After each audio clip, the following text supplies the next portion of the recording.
जय हिंद साथियों। आज की इस ज्ञान गंगा क्लासेज में आपका हार्दिक स्वागत और अभिनंदन। आज अपन कक्षा 8 की हिंदी वर्क बुक जो 2024-25 में प्रकरण नाम से चल रही है, उसके कार्यपत्रक नंबर 1 से 5 तक के प्रश्नों को हल करेंगे। मैं आशा करता हूं कि आपको जरूर समझ में आएंगे। तो आज का अपना पहला प्रश्न जो आप स्क्रीन पर देख रहे हैं वो इस प्रकार है। कार्यपत्रक नंबर 1, पहला प्रश्न रहेगा आपका कि दिए गए वाक्यों का स्थिति अनुसार मिलान कीजिए। वाक्य जो दिया है इसमें स्थिति अनुसार आपको मिलान करना है। पहला है क आशा आज बीमार है। आशा जो है वो आज बीमार है।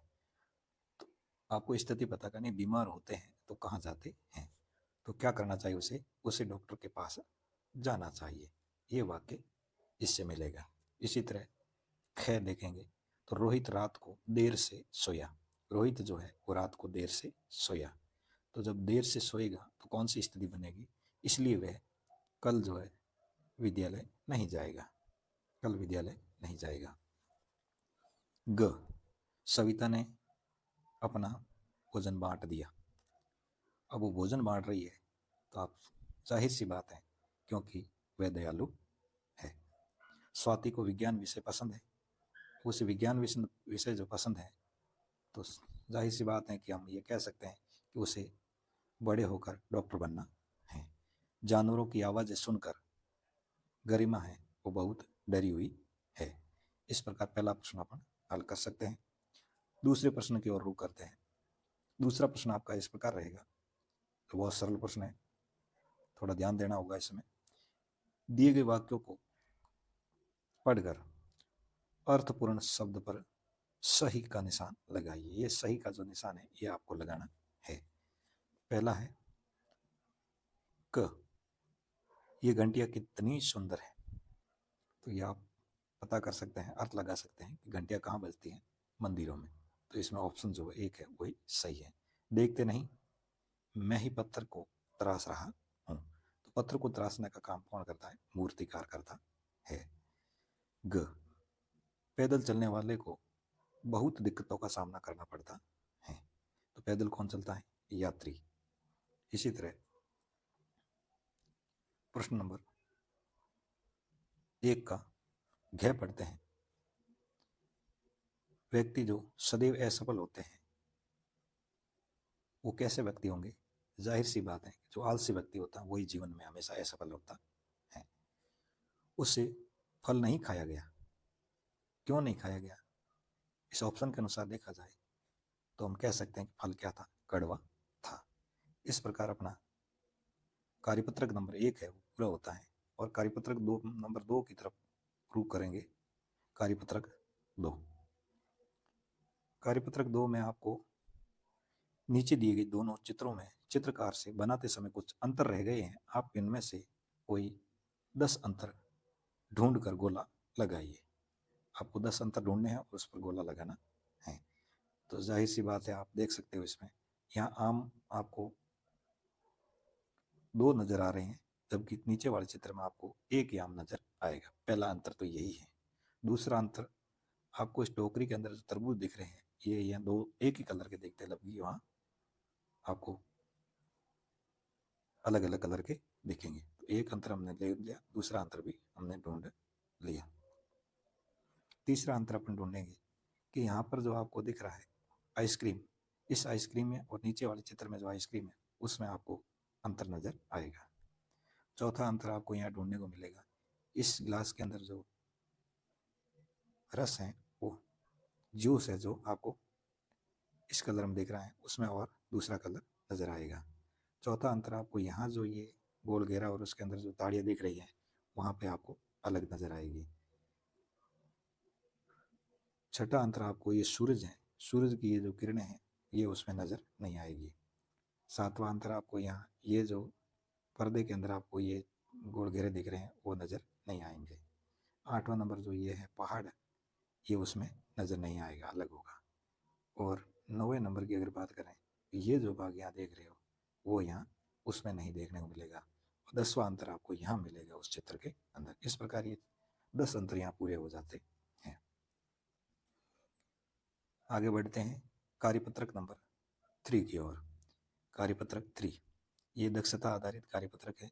व्यवहारिक व्याकरण इसमें सीखने को मिलेगी। सर्वनाम शब्दों की पहचान का प्रयोग कर पाना होगा। प्रश्न नंबर 1 की तरफ रुख करते हैं। नीचे दी गई पंक्तियों को पढ़िए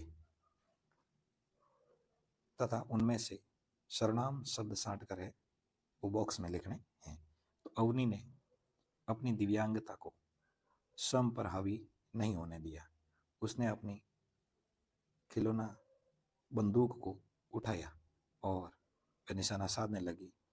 आज वह एक सफल निशानेबाज है। सभी लोग उसे कार्यक्रमों में आमंत्रित करते हैं। अवनी कल अवनी हमारे घर आई थी।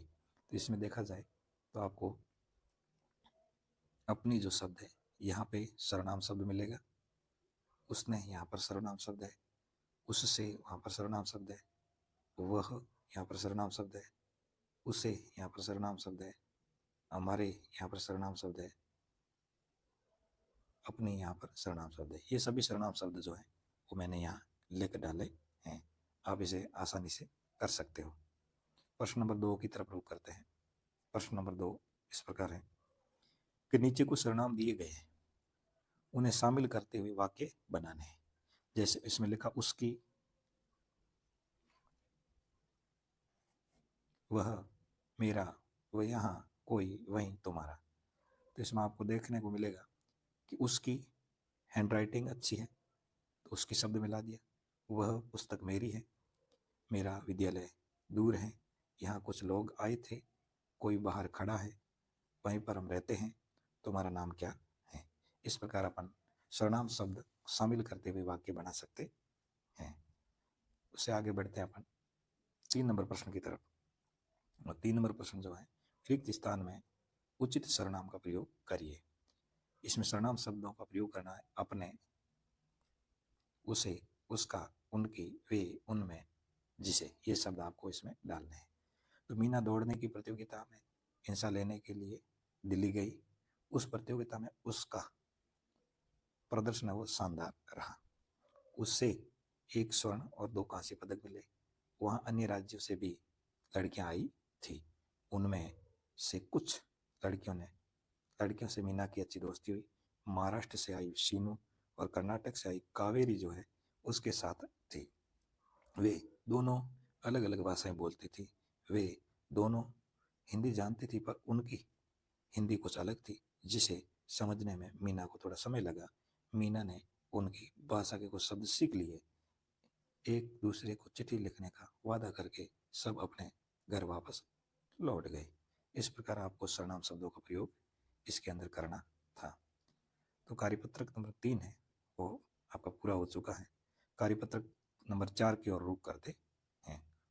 कार्यपत्रक नंबर 4 जो है ये भी दक्षता आधारित ही है। आपको इसमें व्यवहारिक व्याकरण सीखने को मिलेगी। क्रिया शब्दों को पहचानना और लिख पाना होगा। तो इसमें क्रिया शब्द को पहचान रहे हैं। उससे पहले अपन प्रश्न नंबर 1 की तरफ जाते हैं। चित्र को देखकर सही क्रिया शब्दों वाले वाक्य पर सही का निशान लगाना है। इस प्रकार का सही का निशान आप लगाओगे। चित्र देखना है। पहला चित्र आपको दिख रहा है कि रोहन पढ़ रहा है या रोहन खेल रहा है। इस चित्र को देख करके हम पता कर सकते हैं कि यहाँ पर रोहन क्या कर रहा है, पढ़ रहा है। अगला चित्र है बच्चे क्या कर रहे हैं। बच्चा बारिश में नहा रहा है या बच्चा धूप का आनंद ले रहे हैं। तो यहाँ पे आपको क्या नजर आएगा, बच्चा बारिश में नहा रहा है। तीसरे में देखोगे तो बच्चा क्या कर रहा है, सर्दी से कांप रहा है या सर्दी से बच्चा ताप रहा है। तो ये सीधी सी बात है, ये कांप रहा है। 4 नंबर चित्र देखोगे आप तो इसमें आकाश सितार बजा रहा है या आकाश तबला बजा रहा है। तो इसमें सीधी सी बात है कि वो सितार बजा रहा है। प्रश्न नंबर 2, दिए गए चित्र को ध्यान से देखते हुए क्रिया से संबंधित एक एक वाक्य बनाना है। जैसे चित्र देखा आपने यहाँ पे, तो बगीचे में मोर क्या कर रहा है, नाच रहा है। इसी प्रकार यहाँ तितली जो है, बगीचे में तितली है वो उड़ रही है। यहाँ पर चिड़िया है वो बैठी है। सूरजमुखी के जो फूल है, सूरजमुखी के फूल खिल रहे हैं। बच्चा जो है वो रस्सी कूद रहा है। इस प्रकार प्रश्न नंबर 2 अपना पूरा हो जाता है। प्रश्न नंबर 3 की तरफ रुख करते हैं। प्रश्न नंबर 3, दिए गए शब्दों का क्रिया से मिलान कीजिए। जैसे दुख है, इसका क्रिया से मिलान करेंगे तो दुख से जो क्रिया बनती है दुखाना, लोभ से क्रिया बनती है लुभाना, झूठ से क्रिया बनेगी जुटलाना, खेल से क्रिया बनेगी खिलाना, थर थर से क्रिया बनेगी थरथराना। इसी प्रकार जीत से क्रिया बनती है जीतना, पानी से क्रिया बनती है पीना, चल से क्रिया बनती है चलना, झूला से क्रिया बनती है झूलना, पढ़ से क्रिया बनती है पढ़ना। तो अपना कार्यपत्रक नंबर 4 पूरा हो जाता है और कार्यपत्रक नंबर 5 की ओर रुख करते हैं। कार्यपत्रक नंबर 5, कार्यपत्रक नंबर 5 जो है दक्षता आधारित है, जिसमें व्यवहारिक व्याकरण सीखने को मिलेगी। क्रिया विशेषण शब्दों को पहचान कर लिख पाना है।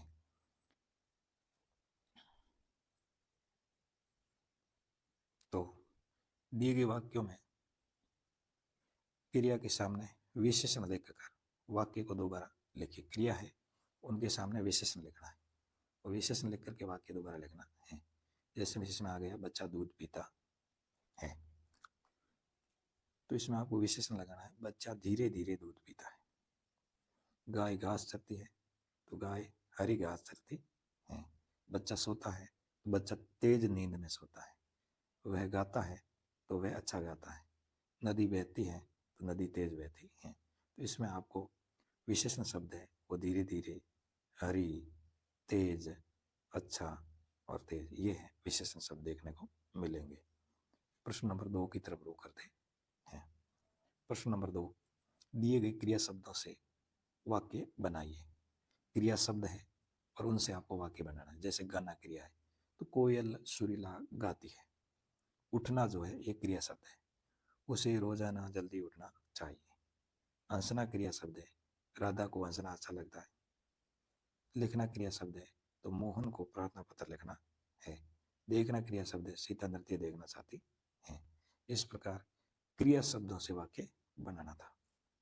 प्रश्न नंबर 3, प्रश्न नंबर 3 देखते हैं। क्रिया, एक तरफ क्रिया मिलेगी, दूसरी तरफ क्रिया विशेषण है, उनको साटना है। वाक्य के अंदर एक क्रिया और एक क्रिया विशेषण देखने को मिलेगा। पहला वाक्य है बादल जोर से गरज रहा है। तो यहाँ जोर से जो शब्द है ये क्रिया विशेषण है और गरज रहा है ये आपकी क्रिया है। चोर चुपके से भाग गया, यहाँ चुपके से क्रिया विशेषण है और भाग गया यहाँ पे क्रिया है। वह खिलखिलाकर हंस दिया, तो यहाँ खिलखिलाकर जो है क्रिया विशेषण है और हंस दिया है ये क्रिया है। प्रश्न नंबर 4, अकर्मक क्रिया में कर्म नहीं होता, जैसे लड़का सोता है। सकर्मक क्रिया में कर्म होता है, जैसे लड़का पुस्तक पढ़ता है। तो बताएं इन वाक्यों में कौन सी क्रिया अकर्मक है और कौन सी क्रिया है वो सकर्मक है। ऋचा चित्र बना रही है, तो इसमें चित्र बना रही है, क्या बना रही है, चित्र बना रही है। तो यहाँ क्या का उत्तर मिल रहा है, यहाँ पर आपको क्या का उत्तर मिल रहा है। तो क्या का जब उत्तर मिल रहा हो वहां पर सकर्मक क्रिया होती है, तो यहाँ पे सकर्मक क्रिया है। मनु पानी भरता है, मनु क्या भरता है, पानी भरता है, तो यहाँ पे यह भी सकर्मक क्रिया है। नवीन दौड़ता है, अब यहाँ क्या का उत्तर नहीं मिलेगा, नवीन क्या दौड़ता है, क्या का उत्तर नहीं मिल रहा, इसलिए ये अकर्मक क्रिया है। मैं गाता हूँ, अकर्मक क्रिया है। चिड़िया उड़ रही है, अकर्मक क्रिया है। इसी के साथ कार्यपत्रक नंबर 1 से 5 तक अपने पूरे हो जाते हैं। और वीडियो आपको अच्छा लगे तो लाइक, कमेंट और सब्सक्राइब ज़रूर करें, ताकि अगला वीडियो इसी जोश और जुनून के साथ आपके सामने प्रस्तुत कर सकूं। जय हिंद।